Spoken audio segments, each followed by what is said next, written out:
제목이 예수님의 마음 함께함과 계승이라는 제목 가지고 말씀을 전하겠습니다. 지난 주일날 말씀을 드렸을 때는 새 포도주는 새 부대라는 제목 가지고 말씀을 드렸는데, 신앙은 형식보다 본질이 중요합니다. 신앙은 때를 잘 분별하는 게 너무나 중요합니다. 그래서 우리는 신앙생활할 때 항상 본질을 붙잡는 삶을 살아가셔야 되고요. 그리고 우리가 주일이라는 것은, 그 당시 때는 구약제는 안식일이지만 우리는 주일을 지키잖아요.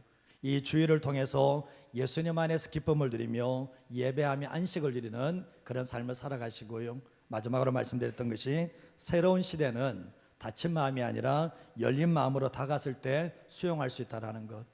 예수님이 오셨는데, 새 포도전에 예수님이 오셨는데 낡은 가죽을 가졌던, 전통에 매여있던, 율법에 매여있던 바리새인들과 서기관들은 예수님을 받아들이지 못합니다. 그래서 결국 뭡니까? 결국 예수님과 부딪히는 모습을 보게 되잖아요. 그러나 오늘날 신앙생활하면서 예수 믿는 사람이 예수님을 만났다고 하면서 불구하고 여전히 낡은 가죽 부대, 딱딱하게 굳어있는 그런 모습을 가지고 살아간다면 예수님의 십자가로 주셨던 그 풍성한 축복들을 누리지 못합니다. 그래서 우리가 성령 충만해야 될 게 뭐냐면, 성령 충만할 때 결국은 예수님의 피로 구속을 주셨던 그 충만함을 누리며 살아갈 수 있다는 것을 기억하시면서 날마다 성령 충만한 삶을 살아갈 수 있는 성도들이 되시기를 주님의 이름으로 축복합니다. 한국의 초대 교인들은 예수님에게 목숨을 걸고 신앙생활을 했습니다. 정말 예수 믿는 우리 한국의 초창기의 성도들은 예수님께 전부를 걸고 신앙생활을 했다는 거예요. 1908년도에 한국교회 장로교회 숫자는 188곳이었습니다. 188개 교회에 있었는데 그 중에 186개가 자립을 했습니다. 오늘 한국교회가 수만 개의 교회가 있는데 80% 이상이 교회 자립을 못합니다. 교회가 자립을 못하는데, 당시에 188개 교회 중에 186개 교회가 자립을 하게 되었는데, 서구 선교사들이나 일본의 교회 지도자들이 이 모습을 보고 감탄을 했습니다.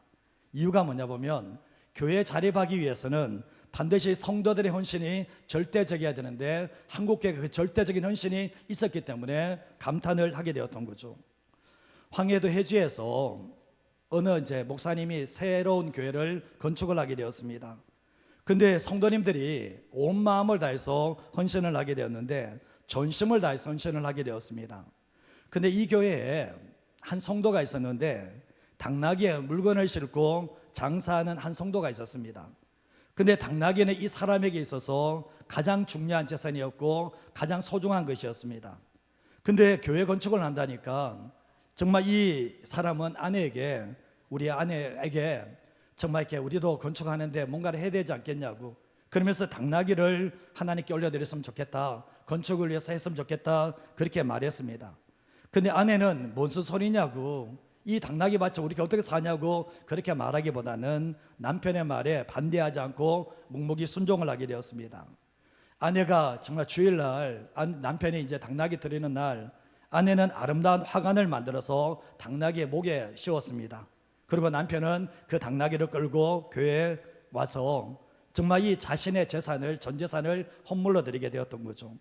그 당나귀 대신에 자신의 등에 무거운 짐을 주고 시골길을 다니면서 장사를 하게 되었습니다. 너무 힘들었습니다. 당나귀가 없어서. 그러나 자기를 위해서 십자가를 지신 그 예수님을 생각하면서 인내를 하게 되었습니다. 오히려 그의 마음은 주님의 교회를 짓기 위해서 자신의 가장 귀한 것을 드렸다는 그 기쁨으로 충만한 가운데 그 어려움을 이겨냈습니다.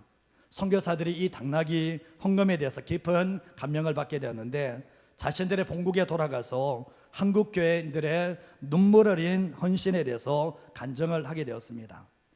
오늘의 한국 교회는 그냥 이루어진 게 아닙니다. 오늘의 한국 교회는 예수님과 그의 몸된 교회를 위해서 헌신한 성도들의 눈물 위에 교회가 세워져 있는 거예요. 우리가 그 혜택을 지금 누리고 있다는 것을 기억하셔야 됩니다. 근데 우리가 생각할 때 예수님 사랑하는 것과 그의 몸된 교회를 사랑하는 것은 분리되지 않습니다. 자기를 사랑하는 사람은 자기 몸을 사랑하는 것처럼 예수님을 사랑하는 사람은 그의 몸된 교회를 사랑하기 때문에 헌신했다는 것을 알게 됩니다. 예수님께 목숨을 걸었습니다. 예수님께 자신의 인생을 걸었기 때문에 한국교회가 지금까지 써왔다는 것을 기억하시고, 우리가 그 혜택이 믿음의 선배들 통해서 지금 이 혜택을 누리고 있다는 것을 항상 잊지 마시고 신앙생활을 하셔야 됩니다. 마태복음 26장 55절에서 56절 말씀을 보시면 예수님께서 말씀하십니다. 물에게 하시는 말씀이 너희가 강도를 잡는 것 같이 칼과 몽채를 가지고 나를 잡으러 나왔느냐 얘기하면서 내가 날마다 성전에 앉아 가르쳤을 때 내가 나를 잡지 않았다 이야기를 하시면서 56절 말씀 다 이렇게 된 것은 너희가 지금 나를 잡으러 오고 이전에 나를 잡지 않던 것도 다 하나님의 뜻 가운데서 이루어진 거라고 말씀을 하시며 근데 결국 예수님을 잡으러 와서 칼과 몽채를 가지고 잡았을 때 제자들이 다 예수를 버리고 도망갔다라고 분명히 말씀을 합니다. 근데 되돌아보시면 정말 예수님께서 어디 계신지를 제자 가룟 유다가 가르쳐줘서 칼과 몽채를 가지고 잡으러 왔잖아요. 근데 제자들이 다 예수님을 버리고 도망가는데 결정적인 순간에 예수님과 함께 있어야 되고 결정적인 순간에 예수님과 따르는 삶을 살아가야 되는데 결정적인 순간에 다 도망가는 모습을 보게 됩니다. 이것을 뭘 이야기할까 생각해 보면 하나님의 은혜가 넘치는 사람은 어떤 순간에도 주님을 따라가게 되지만 은혜가 떨어지는 삶을 살게 되면 주님을 목숨 걸고 따르겠다는 것은 생각뿐이고 결정적인 위험의 순간에는 주님을 버릴 수밖에 없다는 것을 우리에게 말씀하고 있는 거죠. 자기 생명만 생각하니까 주님을 버려버리는 모습을 보게 되는데 오늘날 이런 성도들이 너무나 많다는 것이 한국교회 비극이라는 것을 알게 됩니다. 마태복음 26장 57절에서 58절 말씀에도 보면 예수를 잡은 자들이 예수를 끌고 대제사장 가야베게로 가게 되는데 거기에 서기관들과 장로들이 함께 모여 있었습니다. 예수 죽이려고. 그날 베드로가 어떻게 합니까? 베드로가 세자 나오죠. 멀찍이 예수를 따라 대제사장 집 들어가서 그 결말, 예수의 결말을 보려고 안에 들어가서 하인들과 함께 앉아있는 모습을 보게 됩니다. 베드로는 예수님의 사랑 참 많이 받았잖아요. 예수님의 사랑을 참 많이 받았는데 그러면 예수님과 가까이서 예수님을 따라가야 되는데 예수님과 멀찍이 거리를 두고 갑니다. 왜냐하면 예수님과 함께 있으면 자신이 죽으니까 자신도 덮었으니까 떨어지게 되는데 예수님께서 마지막 결말을 보려고 안에 들어가는데 하인들과 함께 있는데 예수님이 거기에 있는 거 모르겠습니까? 숨어 있는 거 알고 있죠. 근데 이 베드로 정도 같으면 내가 예수님과 함께 목숨을 잃어버린다 할지라도 결국 앞에 앉았어야 되는데 결국 뭡니까? 가장 사랑을 많이 받았던 이 베드로도 예수님이 어려움 당한다니까 멀찍이 주님을 따라가는 모습을 보게 되는데 예수님 때문에 내가 피해보지 않기 위해서 멀찍이 떨어지는 이런 모습을 보게 됩니다. 저는 이제 삶을 살아갈 때 보면 제일 비참한 게 뭔지 아십니까? 제일 비참한 게 주님 앞에서 계산하고 있는 거. 주님은 날 위해서 죽으실 때 계산 한 번 한 적이 없는데 십자가에 죽으실 때 한 번도 계산한 적이 없는데 나는 주님 때문에 축복은 받으려고 하지만 결정적인 순간에 주님 안 따라가고 있는 이 모습이 얼마나 수치스럽고 얼마나 부끄러운지를 아는 사람들이 주님을 따라가는 것이지 신앙생활에 주님과 친밀하게 밀접하게 가는 게 아니라 멀찍하게 뜨고 따라가는 사람들은 결국 결정적인 순간에는 주님을 버릴 수밖에 없는 사람이라는 것을 알게 됩니다. 우리가 신앙생활할 때 예수님께서 우리를 만약 죽으실 때 계산했다면 주님은 십자가에 안 죽습니다. 근데 주님은 우리에게 생명을 내주실 때 십자가에서 절대로 계산하지 않았습니다. 자신의 생명까지도 아낌없이 놔주셨습니다. 근데 오늘 우리가 삶을 살아갈 때 나와 예수님과의 거리는 어디에 있습니까? 나와 예수님과의 거리는 얼만큼 되는 거죠? 내가 주님과 함께 주님을 위해서 목숨 걸어도 가까울 정도로 친밀함을 누리고 계십니까? 아니면 정말 주님과 멀찍이 거리를 두고 살아가십니까? 아니면 그것도 못해서 내가 생명이 위태로우며 주님을 버릴 정도의 그런 신앙으로 살아가고 있는지를 날마다 점검해 보지 않으면 안 된다는 것을 알게 됩니다. 주님의 은혜를 한다는 게 뭘까요? 주님의 은혜를 한다는 것은 주님을 따름으로 나타납니다. 은혜를 모르면 주님을 따르지 않습니다. 따를 수가 없어요. 근데 은혜를 안다고 하는 사람들이 주님을 따르지 않는다는 것은 무엇을 말하는가 생각해 보면 그 사람은 자신이 은혜의 가치를 모르면서 은혜를 안다고 착각하는 거예요. 내 삶이 내 신앙을 말하는 거예요. 내가 주님을 따르지 않으면서 내 신앙이 주님 앞에서 은혜를 안다고 말할 수 있는가? 그건 아니라는 걸 알게 되죠. 은혜는 예수님께 목숨을 걸게 만들어요. 내가 은혜가 풍성하면 충만하면 그분에게 내가 목숨을 걸어도 아깝지 않은 것이 은혜의 능력이라는 것을 기억하셔야 되는데, 예수님께서 우리의 삶을 위해서 자기의 생명을 내놓으셨습니다. 이 사랑과 은혜가 내 가슴에 있다면, 이 사랑이 은혜가 식지 않았다면 예수님께 목숨을 걸게 돼 있어요. 그분을 따라가는 삶을 되겠는데, 예수님께 목숨을 거는 교회는, 예수님께 목숨을 거는 가정에 부모가 있다면 그 가정은 하나님이 붙드십니다. 거기에 소망이 있습니다.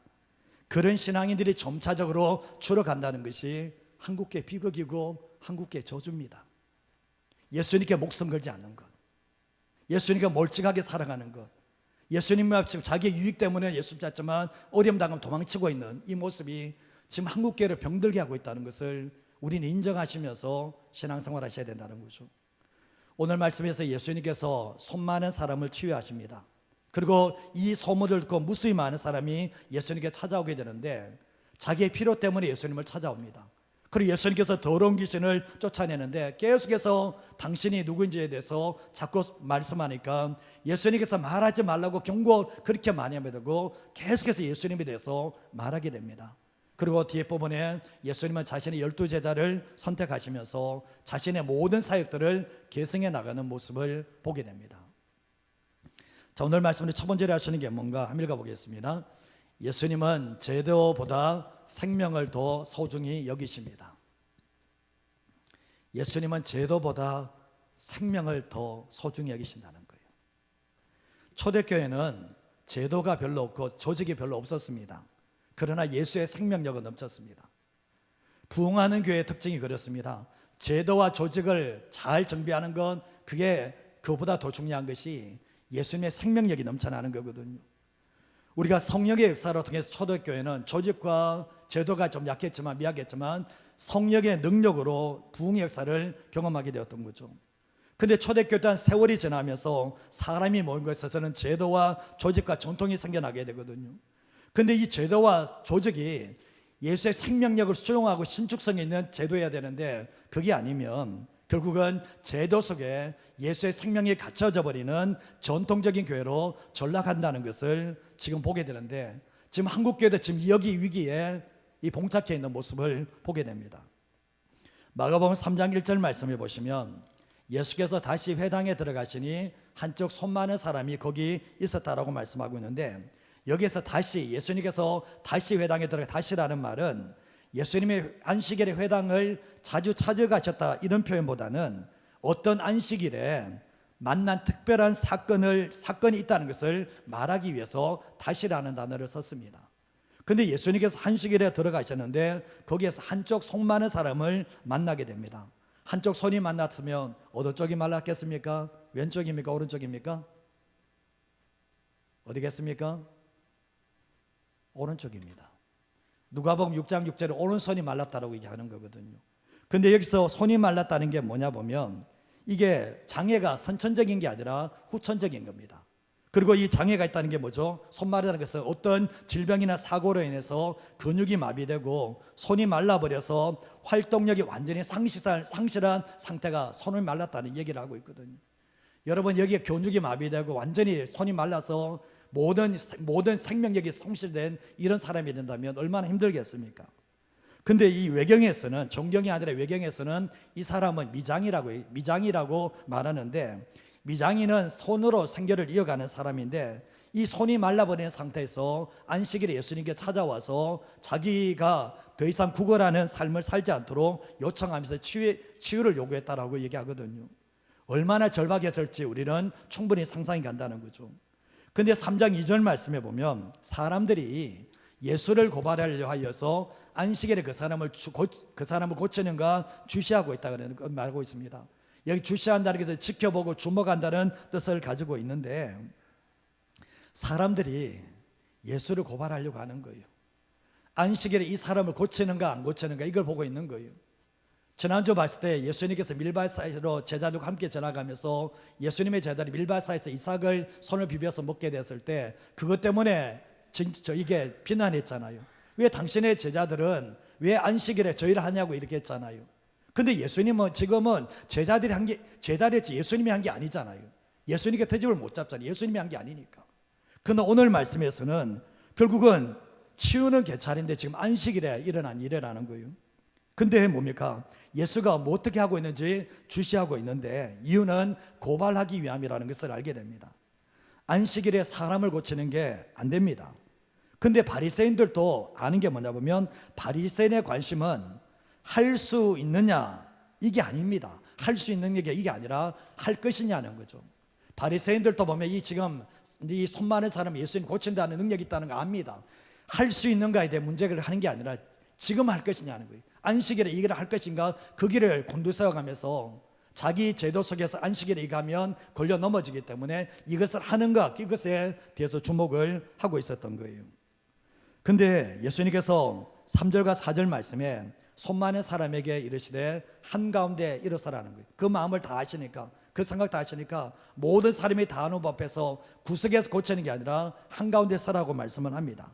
그리고 지켜보는 사람들에게 질문하는 게 뭐냐 보면 안식일에 선을 행하는 것과 악을 행하는 것, 생명을 구하는 것과 죽이는 것 어느 것이 옳으냐고 질문을 하십니다. 여기서 선을 행한다는 것은 생명을 구하는 것이고 악을 행한다는 것은 죽이는 것과 똑같습니다. 이 두 가지가 똑같은 거거든요. 어느 것이 옳으냐고 얘기하고 있습니다. 안식일에 선을 행하면서 생명을 살려내는 것이 옳으냐, 아니면 안식일에 악을 행하는 것, 뻔히 아픈 사람 알면서도 불구하고 침묵하면서 악을 행하는 것과 죽이는 것이 옳으냐라고 질문했을 때 아무도 말하지 않습니다. 근데 우리가 신앙생활할 때 죄라는 게 뭡니까? 하지 말아야 될 것을 하는 것도 죄지만 해야 될 것을 하지 않는 것도 죄인데, 이들은 뭡니까? 분명 안식일에 생명을 살리는 것이 중요한데 살리지 않고 아무것도 하지 않는 것도 이것이 악이고 죄라는 것을 우리에게 말씀하고 있는데, 정말 결국 질문에서 지켜보는 사람들이 잠잠하게 시험하고 고발하려고 했다면 잠잠하게 있었다라고 말씀하고 있죠.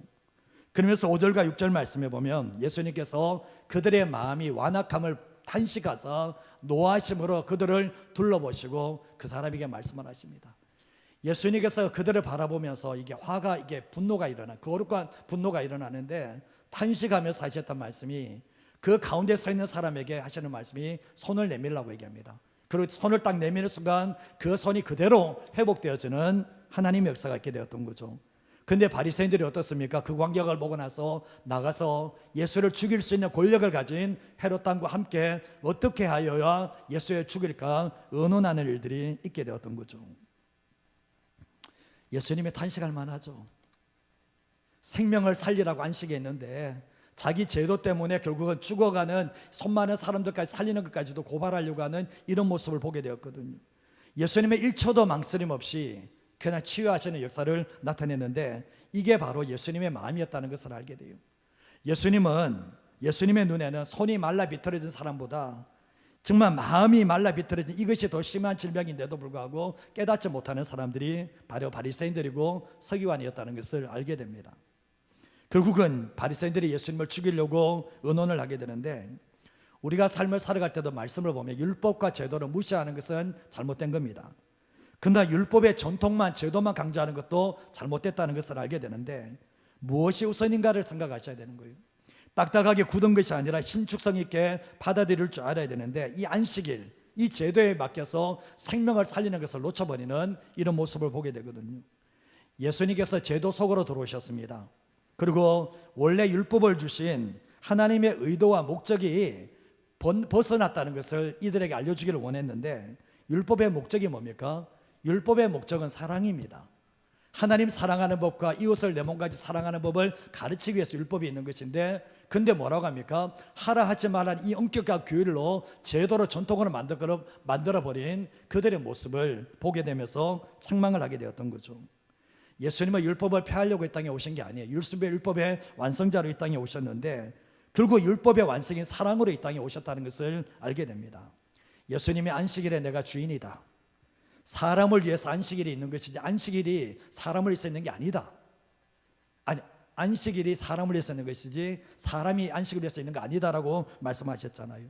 안식일에 생명을 살리는 것이고 생명을 누리는 것이고 치유하며 회복하는 것이 제도보다 더 중요하다는 것을 우리에게 말씀하고 있는 거예요. 여러분이 예배 자리에 오시면서 이 주일이라는 제도 속이기 때문에 그냥 참석하셨습니까? 그럼 여러분 생명이 안 들어갈 겁니다. 주님은 이 주일이라는 제도를 줬을 때는 이 주일이라는 동태에서 생명이 누리고 생명이 살아나게 하기 위해서 이 주일의 제도를 줬지, 형식적인 틀에 갇혀서 이 제도에 갇혀서 아무런 생명 없이 앉아있는 그 모습 주님은 원하지 않는다는 거예요. 오늘 이 말씀 속에서도 손 많은 사람을 살려내면서 생명을 주기를 원했던 것처럼 우리가 삶을 살아갈 때도 예수님은 제도 속에 들어오셨지만 제도가 형식이 핵심이 아니라 생명이 핵심이라는 것을 우리에게 분명하게 말씀을 하고 계시다는 거죠. 저는 교회에 오신 분들이, 주일날 오신 분들이 아무런 은혜 없이 아무런 생명 없이 교회 와서 예배 시간에 졸다가 가시는 분을 보면 저는 안에서 거룩한 분노가 일어납니다. 사실은 저분이 왜 오셨지? 교회에 왜 오신 거예요 도대체? 그분은 뭡니까? 이 주일이라는 제도 속에 갇혀 있는데 주님은 생명이 더 중요하다는 것을 우리에게 말씀하는 거죠. 이 자리는 예수님의 생명이 흐르는 자리예요. 그래서 우리는 삶을 살아갈 때도 제도가 아니라 생명이 더 중요하다는 것을 항상 잊어버리지 말고 살아가시기를 주님의 이름으로 축복합니다. 두 번째 할 수 있는 게 뭔가 한번 읽어보겠습니다. 사람들과 함께 있을 때와 홀로 있을 때를 구분할 줄 알아야 합니다. 함께 있을 때와 홀로 떨어 있을 때를 구분할 줄 알아야 되는데, 그림에도 여백이 있어야지 그림이 아름답거든요. 그림을 그려놨는데 그림에 아무런 여백 없이 빽빽하게 그림을 잘 그려도 그 그림을 보면서 아름답다, 감동이 된다 말하는 사람은 아무도 없어요. 반드시 그림에게는 여백이 있어야지 그 여백에 미가 있다는 것을 알게 되는데, 우리 인생도 마찬가지입니다. 우리 인생에도 여백이 필요한데, 사람들은 외로우면 사람을 찾고 고독하면 하나님을 찾게 되어 있습니다. 외로움을 느끼는 사람은 사람을 찾아다닙니다. 그러나 진짜 인생의 밑바닥 속에서 자기 존재의 고독함을 느끼는 사람은 누구를 찾게 되어 있는가? 하나님을 찾게 되어 있다는 거죠. 여러분, 부부가 이제 결혼해서 생활하고 부모와 자식 간의 관계가 있는데 사랑한다고 24시간 함께 있을 수 있습니까? 여백이 없잖아요. 24시간 함께 있다고 해서 그 가족이 행복한가? 아니요, 그렇지 않습니다. 물론 함께하는 공통분모의 시간이 있어야 됩니다. 그러나 각자만의 시간이 필요하다는 거예요. 함께 24시간 붙어 있다고 해서 그 부부가 행복하다고, 그 부모와 자녀가 행복하다고 말할 수는 없는 거예요. 어린아이 때는 24시간 함께 있는 거지 그럴 수는 없는 거잖아요. 어떤 사람들은 보면 사람들과의 만남을 즐기는 분들이 계세요. 근데 이 사람들은 온종일 사람 만나도 힘들지 않아요. 사람을 만남을 통해서 에너지를 충전받는 사람들이 있습니다. 저는 그런 이유가 아닙니다. 어떤 사람들은 사람 때문에 사람 자주 만나면 힘들어요. 모든 에너지가 다 뺏겨나가요. 사람 만나는 것에 부담스러워하는 사람들도 있습니다. 그러나 우리가 두 가지 다르게 경계하셔야 되는데, 사람과의 만남을 좋아하는 사람이 조심해야 될 게 뭐냐 보면 자기 관리의 시간이 반드시 있어야 되는데 자기 관리 못 해버리면 영적으로 완전 바닥쳐버립니다. 그리고 사람들의 만남이 부담이 되는 분들도 조심해야 될 게 뭐냐 보면 피하려고만 애쓰는 게 아니라 적정한 사람들과의 관계가 얼마나 소중한지를 깨닫는 삶을 살아가셔야 되는 거예요. 그래서 너무 멀리 가서도 안 되고 너무 가까이 가서도 안 된다는 것을 기억하셔야 되는데, 예수님은 사람을 좋아하십니다. 예수님은 사람을 좋아하시고 특히 상처 입은 죄인들도 참 좋아하시는데, 그러나 예수님께서는 그런 사람들과 함께 있어야 될 것과 떨어질 때를 정확하게 구분을 하신다는 거예요. 하나님 아버지와 친밀한 사귐을 위해서는 철저하게 사람과 떨어져 버립니다. 하나님으로 채워야 될 시간을 사람이 낼수는 수 없기 때문에 하나님과 독대하는 시간들을 가지게 되거든요. 마가복음 3장 7절에서 8절 말씀에도 보면 예수께서 제자들과 함께 바다로 물러가시니까 제자들 갈릴리에서 큰 무리가 따라오게 됩니다. 근데 유대와 예루살렘과 이두메와 요단강 저편과 두로와 시돈에서 많은 무리가 그가 예수님이 하신 일을 보고 나아오게 되었습니다. 근데 보면 정말 여러 지역에서 많은 무리가 예수님이 하신 일을 듣고 나오게 되는데, 여기서 보면 두로와 시돈은 북쪽입니다. 그리고 유대와 예루살렘과 이두메는 남쪽입니다. 그리고 요단강 건너편은 동쪽입니다. 갈릴리는 서쪽이에요. 그럼 동서남북에서 많은 사람들이 누구 찾아온 겁니까? 예수님을 찾아온 거예요. 사방에서 온 거예요. 근데 왜 찾아왔는가? 자신의 문제 해결하려고. 예수님이 치유하셨다, 예수님이 귀신 쫓아냈다, 이 소식 들고 찾아오게 되었거든요. 근데 9절에 10절 말씀 같이 한번 읽어볼까요? 예수께서 무리가 에워싸 미는 것을 피하기 위하여 작은 배를 대기하도록 제자들에게 명하셨으니 이는 많은 사람을 고치셨으므로 병으로 고생하는 자들이 예수를 만지고자 하여 몰려왔음이더라. 참 보면 예수님이 이해할 수 없는 말씀이 9절에 나와요. 예수님께서 이 병자들이 사방에서 몰려오니까 무리가 애워 사는 것을 피하기 위해서 작은 배를 대기했다. 한번 생각해 보시면 예수님을 만지면 치유가 된다 하니까 얼마나 많이 왔겠어요. 인산인해를 이루는데 오병이었더니 2만 명이 넘잖아요. 정말 중봉에 걸칠 때도 정말 사람이 너무나 많이 입었으니까 사람이 들어가지 못할 정도였잖아요. 근데 그렇게 많은 사람이 왔는데 예수님께서 무리가 애워 사는 미는 것을 피하기 위해서 작은 배를 만들어 작은 배가 대기하도록 피하기 위해서 정말 제자들에게 명령하시는 모습을 보게 되거든요. 뒤에서 보면 많은 사람을 고치심으로 병으로 고생하는 사람들이 예수님을 만들고자 목숨을 걸고 찾아온 일들이 있게 되었거든요. 그런데 예수님께서 병자들을 싫어하지는 않으십니다. 근데 불쌍히 여기시잖아요. 근데 예수님은 뭡니까? 함께 있어야 될 때와 떨어질 때를 정확히 분별하시는, 구분하시는 모습을 보게 됩니다. 이들은 예수님을 놓아주지 않습니다. 정말 밤이 새도록 새벽까지 해도 내가 치유받으리 끝까지 예수님을 안 놓습니다. 그러나 예수님께서 그래서 명령을 하신 거예요. 또 나가야 될 때가 있을 테니까 작은 배를 타서 준비시켜 놔라고 명령을 하시는데 이해할 수 없는 명령입니다. 예수님이 사람으로 오셨습니다. 예수님이 병든 사람과 계속 있으면 예수님 또한 에너지 뺏깁니다. 힘들고 지치고 그렇게 될 수가 있습니다. 예수님이 배에서 자는 것도 그것 때문에 그런 거 아닙니까? 사역에 지쳐서 예수님이 피곤한 그런 모습이 있잖아요. 예수님은 뭡니까? 떨어지는 이유가 뭡니까? 하나님과의 독대하는 시간을 통해서 자기의 영혼을 지키시는 그 모습을 보게 되는 거죠. 마가복음 3장 11절과 12절 말씀에 더러운 귀신들인 사람들도 많았는데 더러운 귀신들도 어느 때든지 예수를 보면 그 앞에 엎드려 부르짖어서 당신은 하나님의 아들이라고 고백을 하거든요. 이렇게 하거든요. 그 예수님께서 자기를 드러내지 말라고 그렇게 많이 경고해도 귀신 들린 사람들이 그 안에서 귀신이 계속해서 그렇게 말하는 일들이 있게 되었습니다. 제가 이제 정신병으로 고생하는 사람들하고 귀신 들린 사람들하고 말하고 나면요, 그 사람과 조금만 이야기하면 제가 이 반나절을 쉬어야 돼요. 제가 그 사람과 1시간 2시간 이야기하잖아요. 그러면 그 사람의 안에 영이 막 들어와요. 여러분 이게 영적으로 예민한 사람 다 이해갈 겁니다. 정신적으로 힘든 사람하고 계속 있어 보십시오. 딱 돌아가면 그게 다 복사가 돼 있거든요. 안에 영적으로 힘든 사람 딱 이야기하면요, 그게 내 안에 다 들어와 있거든요. 예수님께서 물론 하나님의 아들이시고 그러지만 이런 사람들과 계속해서 만나다 보니까 귀신들도 계속해서 귀신들 사람이 계속 일어나니까 결국은 뭡니까? 예수님의 하루 일과가 어떻습니까? 병든 사람 만나야 되죠. 귀신들 사람 만나야 되죠. 이게 예수님의 하루 일과였는데 여간 신경 쓰여지는 게 아니라는 것을 충분히 알 수 있는 거잖아요. 근데 예수님의 하루 일과가 이겁니다. 일과가 이거예요. 육체로 오신 예수님께서 얼마나 피곤하고 지쳤으면 배를 타고 가시다 그 밑에서 주무시냐는, 풍랑이 있는 바다 속에서. 충분히 상상 가는데 결국 예수님께서 작은 배를 대기시켰던 이유가 보면 예수님은 사람을 위해서 오셨지만 사람에게서 떨어질 타이밍을 정확히 아셨던 거예요. 그 타이밍을 절대로 놓치지 않고 아무리 붙잡는다 할지라도 떨어지시는 이 모습이 바로 예수님의 모습이었다는 것을 알게 됩니다. 우리는 어떻습니까?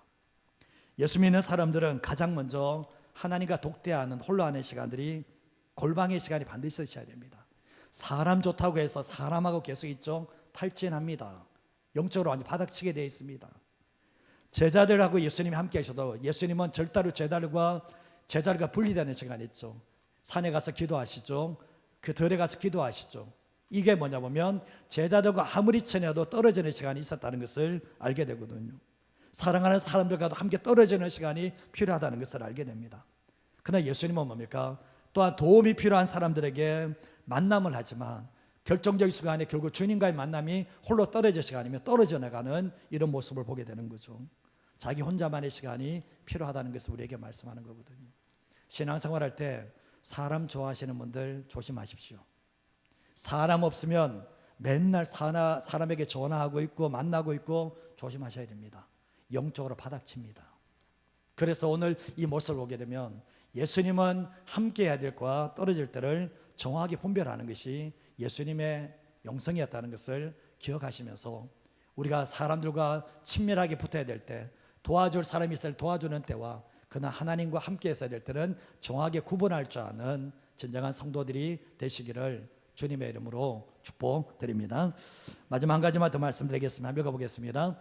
예수님은 자신과 함께하며 사역을 계승할 제자들을 부르시고 훈련하십니다. 지금도 마찬가지입니다. 우리는 예수님의 12제자는 될 수가 없어요.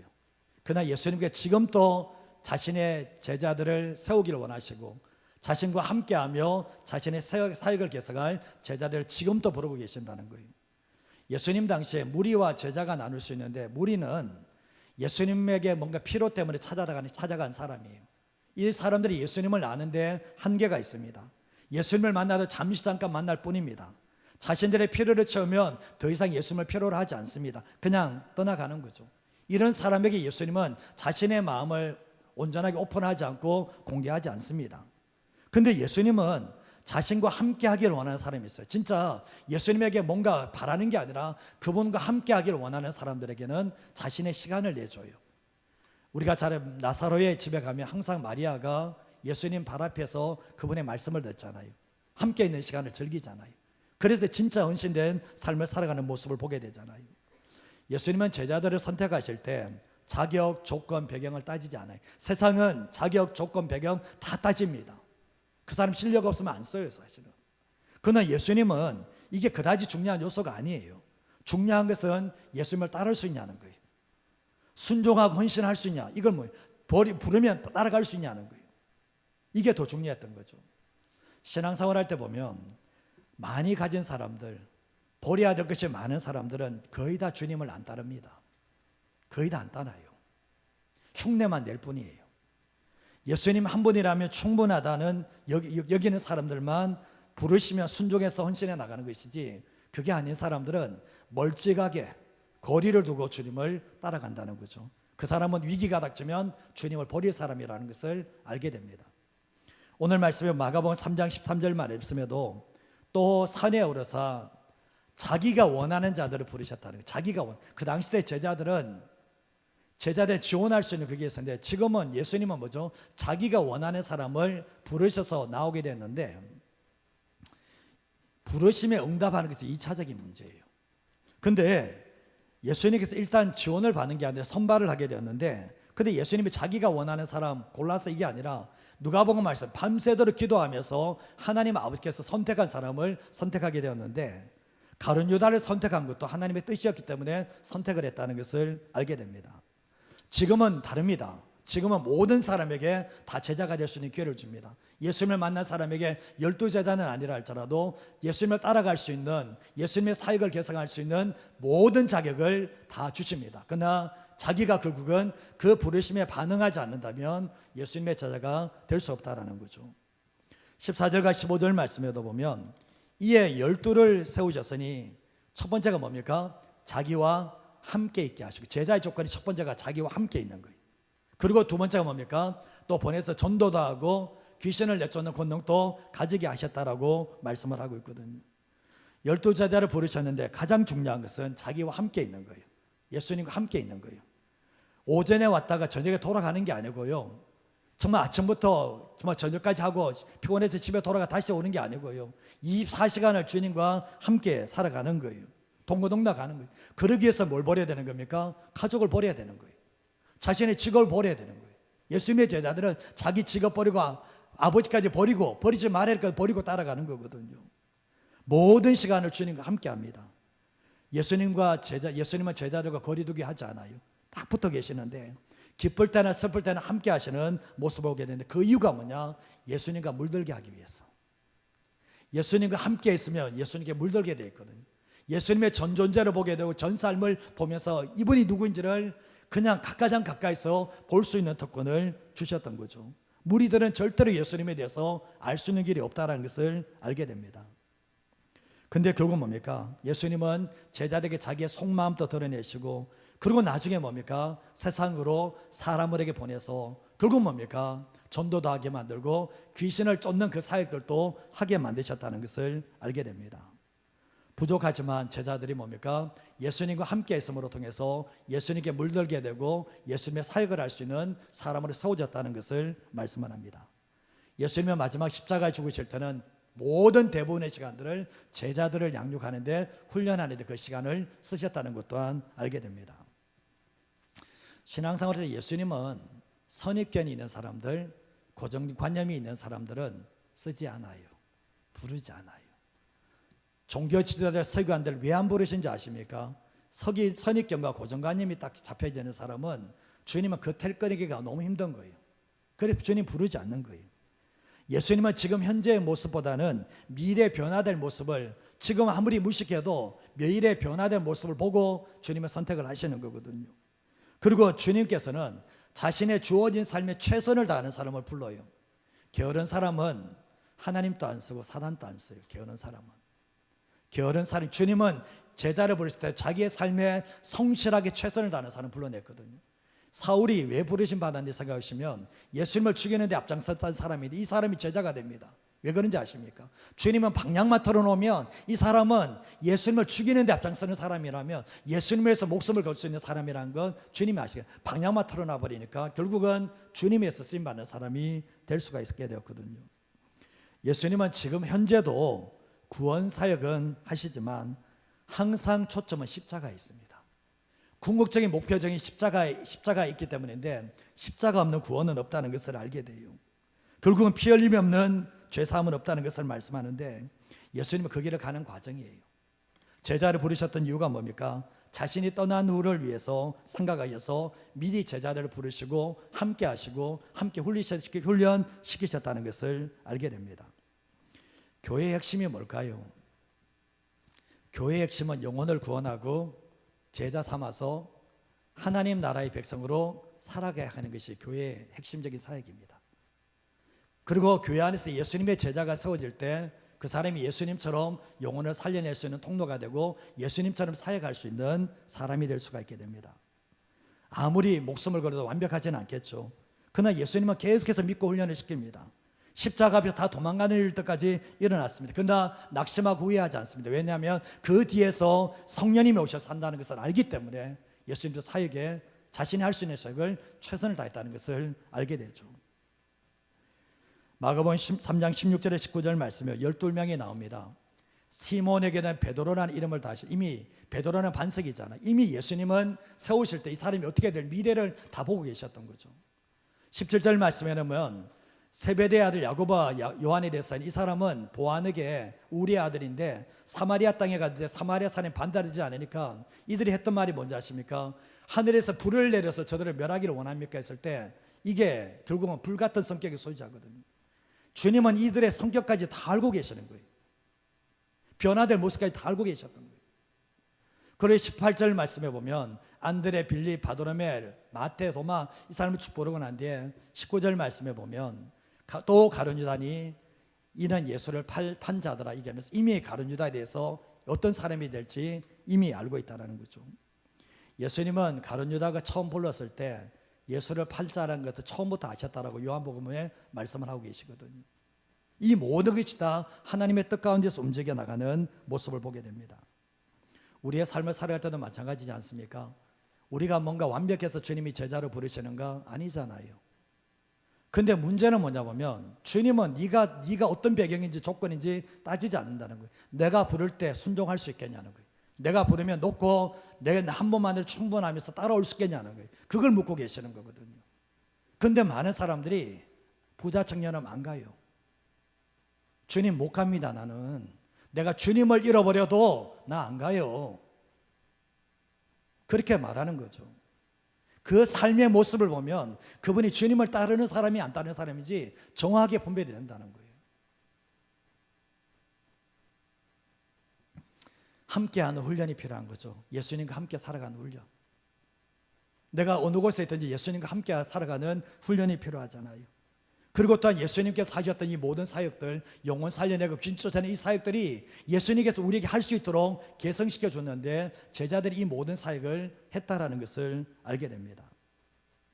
훈련 없는 제자는 없습니다. 훈련을 건너뛰고 제자 되는 경우는 없습니다. 성령님께서 도와주셔서 이 훈련을 통과했을 때 제자가 되는 역사가 있게 됩니다. 마지막으로 제가 화면에 한 게 있는데 같이 한번 읽어보면 좋겠습니다. 띄워주시면 한번 읽어보겠습니다. 죽고 난 뒤에 천국이 아니라 지금 이곳에서 하나님 나라의 백성, 제자로서 살아가야 한다. 교회는 예수님을 전심으로 따르는 제자 공동체이어야 한다. 훈련 없는 제자는 만들어지지 않는다. 세상 속에 하나님의 나라를 세워가야 한다. 그리고 우리도 예수님처럼 다음 세대에게 그 신앙을 계승해 주어야 한다. 이게 예수님의 목적이죠. 저는 이제 그렇게 말하고 싶어요. 죽고 난 뒤에 천국요, 예수님 별로 얘기 안 해요. 예수님 만나고 죽고 난 이후에 천국에 가면서 이 땅에서 자기 마음대로 살아가는 거 성경은 그렇게 얘기하지 않아요. 성경은 이 땅에서 어떻게 살 건가? 정말 너가 하나님의 나라의 백성이 됐다면 이 땅에서 하나님의 나라의 백성답게 제자답게 살아라는 거예요. 하나님의 나라에 세워가는 사람을 살아라는 거예요. 한국교회가 병드는 이유 중에 하나가 뭐냐 보면 죽고 난 이후에 천국을 생각한다는 거예요. 이거 죽고 난 뒤에 천국은요, 예수 믿는 사람이면 다 갑니다. 그거 얘기해. 주님은 그거 하자고 제자 세운 거예요. 제자를 세운 이유가 죽고 난 뒤에 천국 가라고 제자 세운 겁니까? 예수님의 너희는 세상의 소금이 되고 빛이 되고 너희가 착한 행실을 통해서 많은 사람을 옳은 데로 인도해라 그러는 게 이게 뭘 이야기하는 겁니까? 죽고 난 뒤에 천국에 대해서 얘기하는 거 아니잖아요. 예수 믿는 사람이 세상적인 가치관으로 자기 마음대로 살다가 천국 가겠다. 그 사람은 이미 실패한 인생입니다. 그 사람은 실패한 인생이에요. 예수님은 그렇게 하자고 우리를 구원한 게 아닙니다. 주님께서는 우리를 구원하시고 난 뒤에 세상 속에서 하나님의 백성답게 살아가라. 세상 속에서 정말 사단의 문화 속에서 하나님의 백성이 하나님의 나라를 세워가라고 우리를 구원하신 것이지 교회 와서 예배드리고 돌아가서 끝나라 이건 아니라는 것을 성경에서 얘기하는 거예요. 훈련 없는 제자는 절대로 만들어지지 않습니다. 죽을 때까지 훈련하는 겁니다. 그리고 우리는 세상 속에서 하나님의 나라가 있다는 것을 보여줘야 되는 거죠. 그리고 예수님이 다음 세대 선 것처럼 우리가 또 다음 세대들에게 이 신앙을 물려주는 거예요. 죽고 난 뒤에 천국, 이거 지금 이야기하지 마세요. 어떤 분들 연세 많으시게 얘기하면 죽고 난 뒤에 천국만 바라본다 그러는데요, 그 신앙은 문제 있습니다. 주님은 절대로 그것 때문에 우리를 위해서 죽지 않으셨어요. 절대로 그렇지 않습니다. 오늘 한국교회가 제가 얘기했죠. 정말 하나님과 친밀함이 있는가, 아니면 멀찍하게 떨어지는가, 아니면 도망가고 있는가.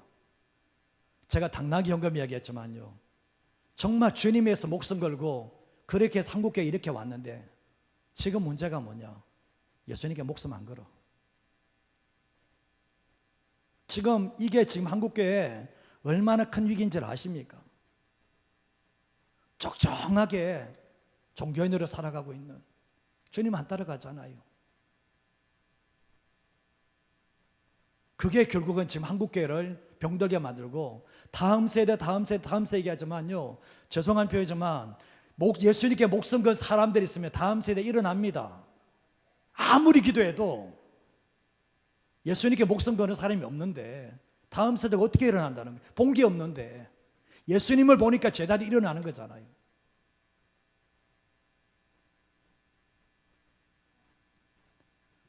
신앙은 그렇습니다. 신앙은 본 게 있어야 돼요. 그래서 우리는 신앙생활할 때 기억하셔야 될 게 뭐냐 보면, 저도 여러분에게 뭐 책망 이런 건 저한테는 그런 게 없어요. 여러분을 책망할 수 있는 자격도 없고 내가 그런 것도 없어요. 그러나 문제는 뭐냐 보면 예수님의 마음인 거예요. 예수님의 마음.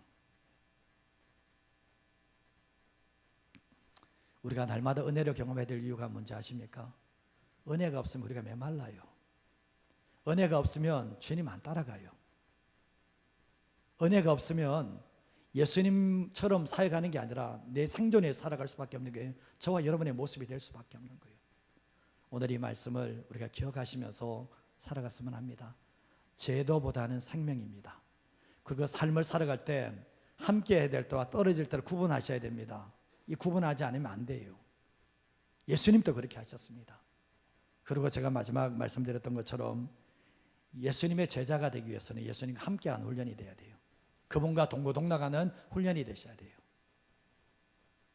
그리고 더 나아가서 예수님의 사역을 할 수 있는 그런 제자들이 예수님께 제자를 세운 것처럼 오늘날 또 그 제자가 결국은 하나님의 나라를 세워간다는 것을 기억하시면서 살아가는 저 여러분 되시기를 주님의 이름으로 축복합니다. 함께 찬양하고 함께 기도하겠습니다.